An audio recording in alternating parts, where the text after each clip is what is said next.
So I guess it's finally going to happen. Grand Theft Auto 6, to an extent, maybe. It's already been happening, but we just haven't heard from Rockstar Games about it. So today it was projected that Joe Biden has won the 2020 presidential election in the United States.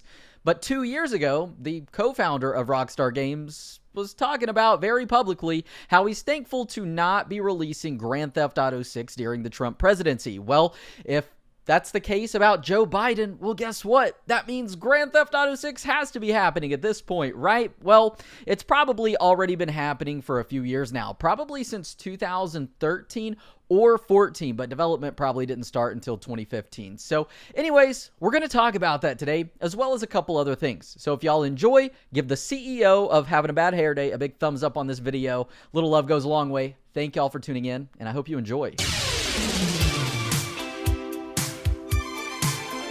So in case you're wondering, the old dude in the thumbnail, that's actually Jock Cranley from Grand Theft Auto 5, and I kind of thought he had a little bit of a Joe Biden vibe going on there, you know what I'm saying? So also, I want to go ahead and make clear this video, while it has to do with politics, at the same time, I want to make clear, very clear, super clear, that I just don't really care about politics, not because I'm just super ignorant or uneducated. I'm actually both of those. I've tried to understand, and I just don't. I'm just a simple guy who likes to hang out and have a good time. So while we talk about politics in this video, there is no personal bias, opinion, or anything. So I would hope that we can keep the comment section pretty chill on that matter as well. So in October 2018, right before Red Dead Redemption 2 was going to release, like literally days away, PC Gamer did an interview with Dan Houser, who is the co-founder of Rockstar Games, or as of 2020, the former co-founder of Rockstar Games. And this big article and this headline that broke the web is Rockstar boss thankful not to be releasing GTA 6 during Trump's presidency. And at that time, obviously, we didn't know whether or not Trump was going to get reelected, whether that was going to happen. Okay, what happens if he does get reelected? Does that mean no Grand Theft Auto 6 until his second term is up at the end of 2024?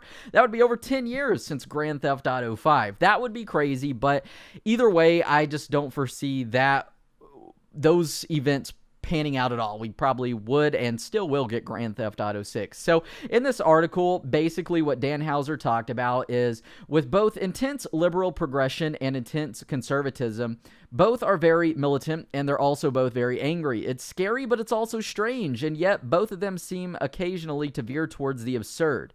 It's hard to satirize, I can't ever say that one, for those reasons. Some of the stuff you see is straightforwardly beyond satire. It would be out of date within 2 minutes. Everything is changing so fast. So while I have mentioned this on the channel a couple times in the past, it is more relevant than ever. And Dan Houser was right way back in 2018, talking about just how strange things are, but also how angry and militant people are. People are looking to get their torches and pitchforks out over anything. So if we take Grand Theft Auto 5, for instance, a mission that has us blowing up a parody of the real-life Mark Zuckerberg or the Facebook CEO with a telephone, we see that happening. Okay, people weren't too offended about that back then. But we also have a mission in Grand Theft Auto 5 where you literally are chasing down illegal immigrants to deport them.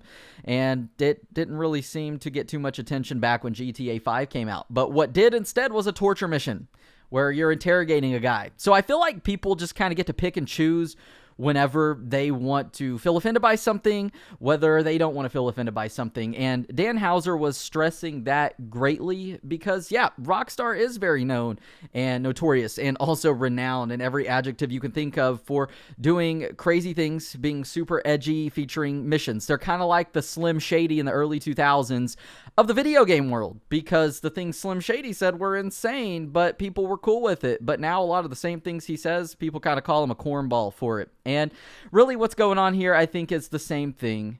But now in 2020, we know that that is nothing to worry about. We can celebrate because also, like I mentioned at the beginning of the video, Grand Theft Auto 6 has most likely been in development since 2013. Or I should say pre-development. Obviously, I'm not a developer. I don't work in a studio, but it makes sense.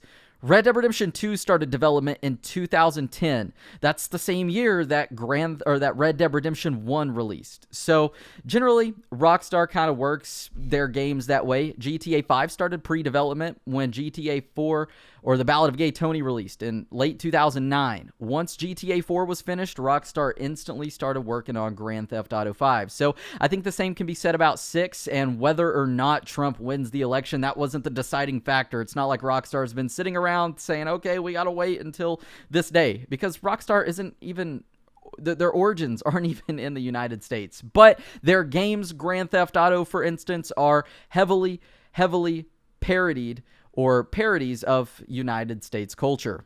Now, next up, I want to transition into something that we could associate with like Grand Theft Auto 6, but it could also be with, or have to do with, Grand Theft Auto Online and the huge update that Rockstar is telling us and has been telling us we're going to get at the end of the year. So, the other day, Fun MW2 or Tez2 on the GTA forums posted, "This could be a hit or a miss, but I've been keeping a wary eye on Take-Two registered domains. And a recently registered domain that caught my interest is urbanliondin.com. Last week, the site wasn't even online, but suddenly it went live a few days ago. Keep in mind that despite this, there's a 50-50 chance that this is either Rockstar related or the name of just a new Take-Two studio or some other Take-Two related studio or something to do with that, because there's more to Take-Two than just Rockstar Games. But Tez said there's a slim chance this could be a placeholder site for Grand Theft Auto Online's next update. Kind of like how the casino last year in December had its own fully functional website that you could go to.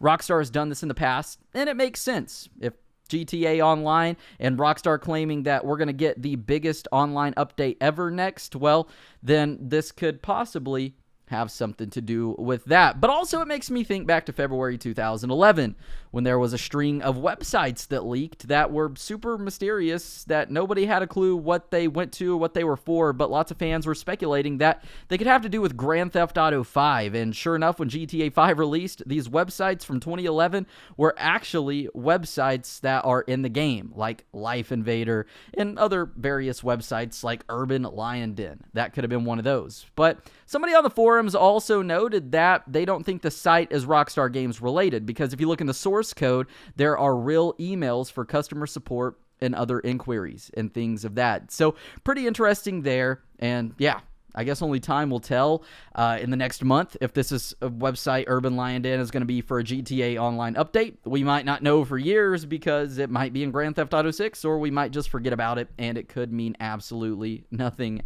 at all. But I wanted to just make this fun little video to talk about the presidency, because while we don't care about politics like that, or I don't on the channel, it's interesting because it relates to Grand Theft Auto somehow, some way. So anyways, if y'all enjoyed, please give the video a thumbs up. Subscribe if you want to with notifications on. That way you never miss out. And with that said, I'm Zach Cox.